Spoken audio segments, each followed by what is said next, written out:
আসসালামু আলাইকুম। অষ্টম শ্রেণীর শিক্ষার্থীরা, আশা করি সবাই ভালো আছো।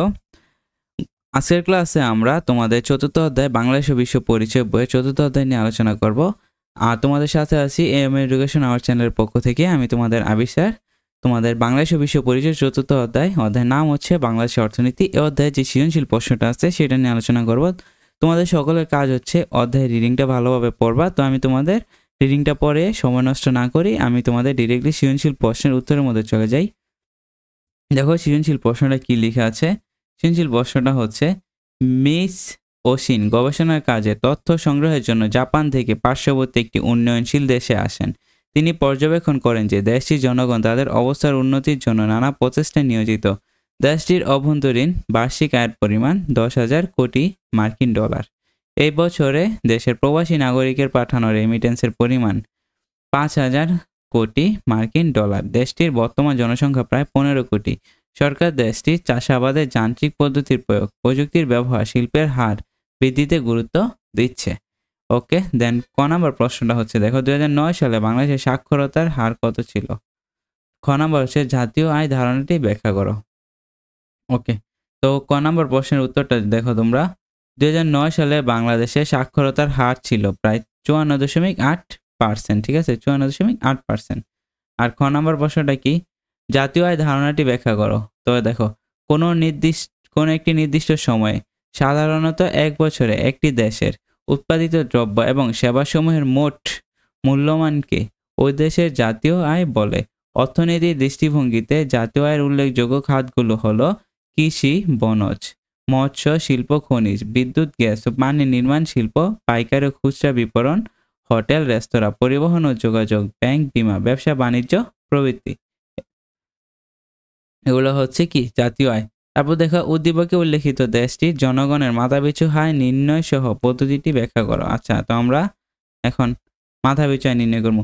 উদ্দীপকে উল্লেখিত দেশটির জনগণ মাথাপিছু আয় নির্ণয় করতে হলে মোট জাতীয় উৎপাদনকে দেশের মোট জনসংখ্যা দ্বারা ভাগ করা লাগবে। একটি দেশের মোট অভ্যন্তরীণ উৎপাদনের যোগফলকে ওই দেশের মোট জনসংখ্যা দ্বারা ভাগ করলে মাথাপিছু আয় পাওয়া যায়। এর মাধ্যমে একটি দেশের মানুষের সার্বিক জীবনযাত্রার মান নির্ধারণ করা যায়।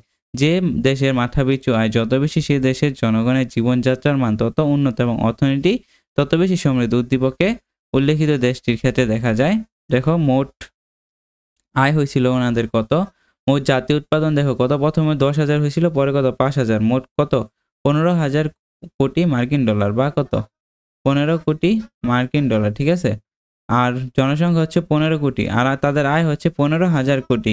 এখন তুমি ভাগ দেওয়া দাও, 15,000 দিয়ে যদি তুমি 15 কোটিরে ভাগ দেওয়া দাও তাহলে কি হয়? 1,000 মার্কিন ডলার। ঠিক আছে, তাহলে 1,000 কত? 1,000 মার্কিন ডলার।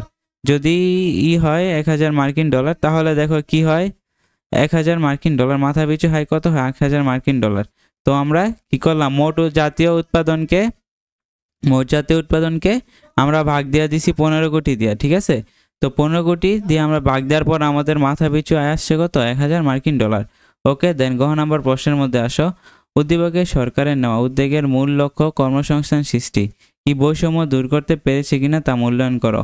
তো ওকে, দেখো উদ্দীপকে সরকারের নেওয়া উদ্যোগ তথা চাষাবাদে যান্ত্রিক পদ্ধতির প্রয়োগ, প্রযুক্তির ব্যবহার ও শিল্পের হার বৃদ্ধিতে গুরুত্ব দেওয়ার মূল লক্ষ্য কর্মসংস্থান সৃষ্টি। বক্তব্যটি যথাযথ। বর্তমান বিশ্ব প্রযুক্তি নির্ভর কৃষি, শিল্প, যোগাযোগ প্রভৃতি খাতের উন্নয়নে প্রযুক্তির বিকাশ কাজে লাগিয়ে কর্মসংস্থান সৃষ্টির মাধ্যমে দেশের জাতীয় উন্নয়নকে ত্বরান্বিত করা হয়। দেশের কৃষি, শিল্প বা সেবা খাতে উৎপাদন বৃদ্ধির কাজে যারা শ্রম ও মেধা দিয়ে কাজ করেন তারা নিজেদের শ্রম শক্তিকে রূপান্তর করেন। তারপর দেখো,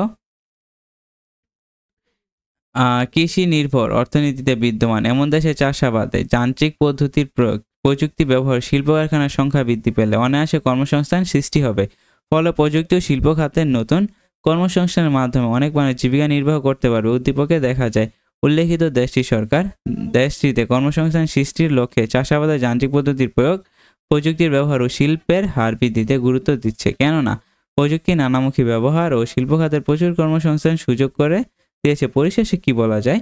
উদ্দীপকে বর্ণিত সরকারের নেওয়া উদ্যোগগুলোর মূল লক্ষ্য কর্মসংস্থান সৃষ্টির মাধ্যমে দেশের উন্নয়ন ঘটানো। ওকে, তো শিক্ষার্থীরা আজকের ক্লাসে আমরা 1 নং সৃজনশীল নিয়ে আলোচনা করলাম। পরবর্তী ক্লাসে আমরা 2 নং সৃজনশীল নিয়ে আলোচনা করব। ভিডিওটা ভালো লাগলে আমাদের চ্যানেলটিকে সাবস্ক্রাইব করে দিও। আজকের ভিডিওটা এই পর্যন্তই ছিল। আল্লাহ হাফেজ।